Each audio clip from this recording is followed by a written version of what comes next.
this country, if you insult Christians in this country, if you insult Mormons, I've watched the Book of Mormon, you will get people who will write to you about their outrage. But there's always this fear that if you insult Muslims, there's going to be some kind of violent repercussion.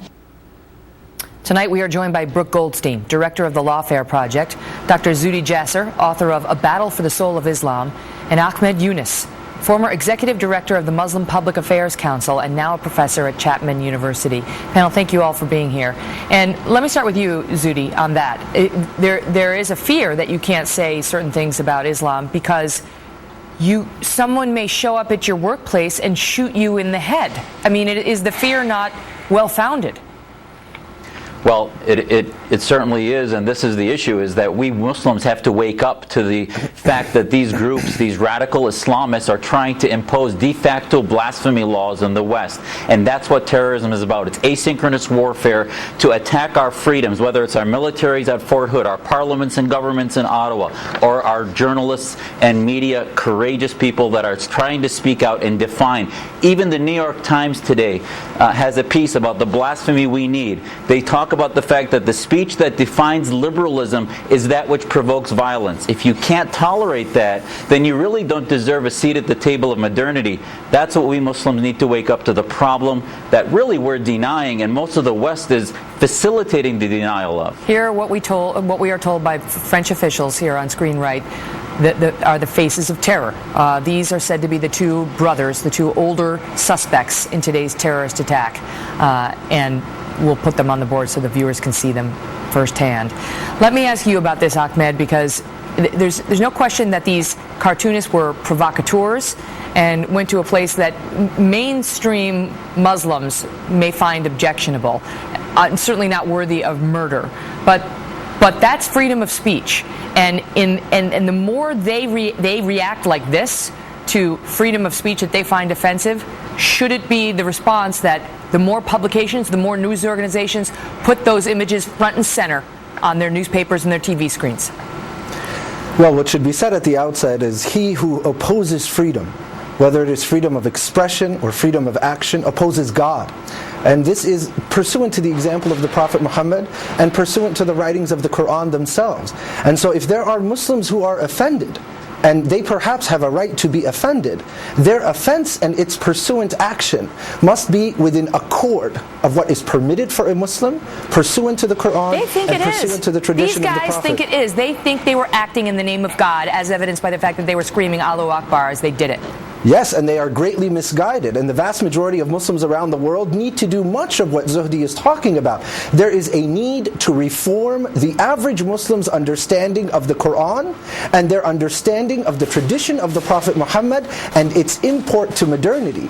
The way that we solve that problem is by democratizing the right of interpretation, by increasing the literacy of the average citizen who happens to be a Muslim and is the primary target of terror, so that they can push back against these radicalized ideologies that oppose the tradition of the Prophet Muhammad. Brooke, your take on it.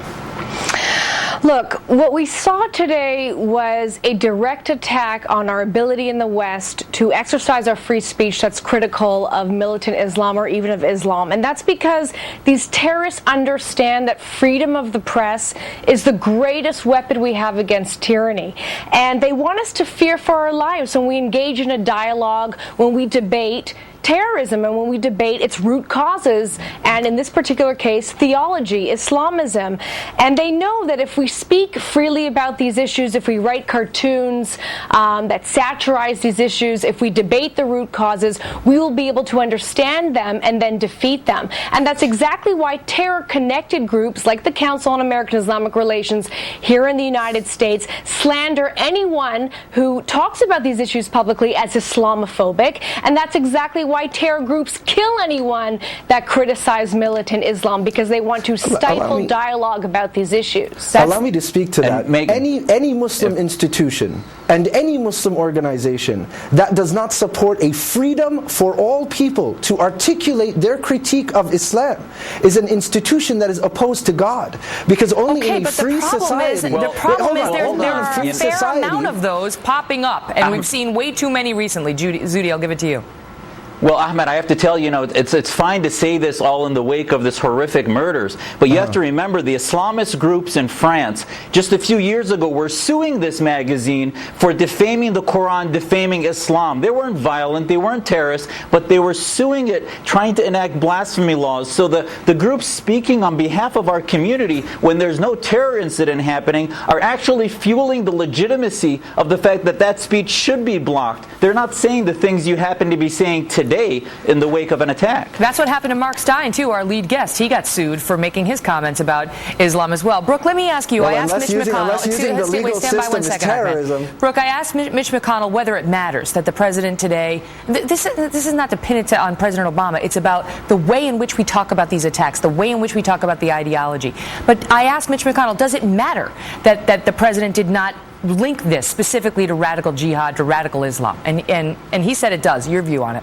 Absolutely. I mean, the fact that the Obama administration, even though it's taken the opportunity now to make these grand statements about free speech, has, during the course of the administration, done everything it can to stifle open dialogue about militant Islam, from sponsoring Human Rights Council resolutions that attempt to make it a crime in international law to criticize Islam, going to the UN and saying the future does not belong to those who slander the Prophet of Islam, sends the message to Islamist terrorists, not only that we agree with them, that it's not okay to exercise free speech when it's offensive to Muslims, but also sends the message that we don't have the backbone to defend the inalienable human right to free speech. But let me ask you this, Brooke, because we talked about before we came to break, Bill Donahue, who was on with Neil Cavuto today, saying he's had about enough of people insulting the Prophet Muhammad. He's not a Muslim, but he's been outspoken about images of Jesus Christ that are misused and so on.